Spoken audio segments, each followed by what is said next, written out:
Garlic mushroom rice செய்கிறது எப்படின்னு பார்க்கலாம். அதுக்கு ஒரு பேன் ஹீட் பண்ணிவிட்டு 1 ஸ்பூன் கடலெண்ணெய்,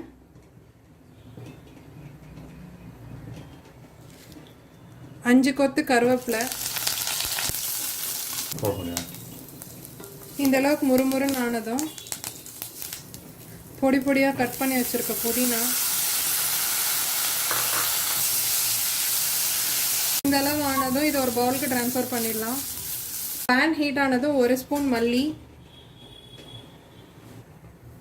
1 ஸ்பூன் சோம்பு, 1 ஸ்பூன் மிளகு,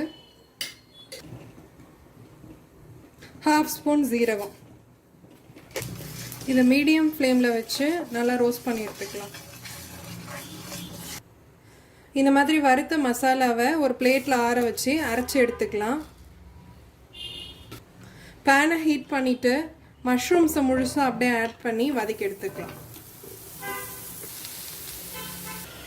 மஷ்ரூம் நல்லா வதங்கிடுச்சு. இதை தனியாக எடுத்து வச்சுக்கலாம். அதே பேனில் கொஞ்சம் ஹீட் ஆனது 2 ஸ்பூன் கீ ஆட் பண்ணிக்கலாம்.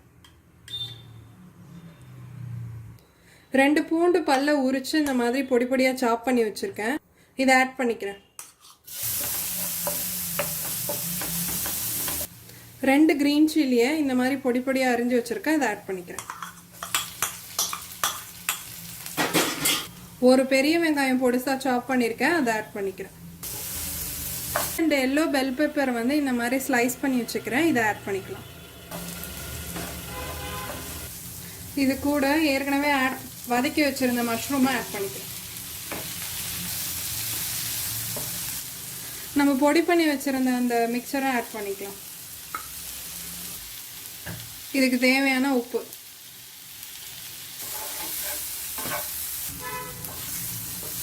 இது நீங்கள் அப்படியே ரெசிபியாகவும் யூஸ் பண்ணிக்கலாம் சைட் டிஷ் எதுக்காவது, இல்லைனா சப்பாத்தி அந்த மாதிரி கூட நீங்கள் சைட் டிஷ் மாதிரி வச்சு சாப்பிடலாம்.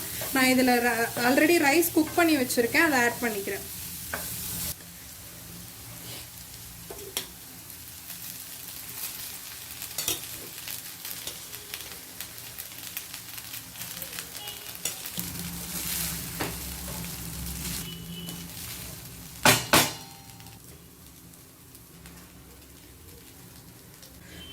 இந்த அளவுக்கு கலக்குனதும் உப்பு ஏதாவது எக்ஸ்ட்ரா தேவைப்பட்டதுன்னா நீங்கள் செக் பண்ணிவிட்டு ஆட் பண்ணிக்கோங்க. அவ்வளோதான், கார்லிக் மஷ்ரூம் ரைஸ் ரெடி ஆகிடுச்சு. இந்த வீடியோ பிடிச்சிருந்தா மறக்காம நம்ம சேனல் லைக் பண்ணுங்கள், ஷேர் பண்ணுங்கள், சப்ஸ்கிரைப் பண்ணுங்கள். நன்றி, வணக்கம் மக்களே. தேங்க்யூ, பாய்.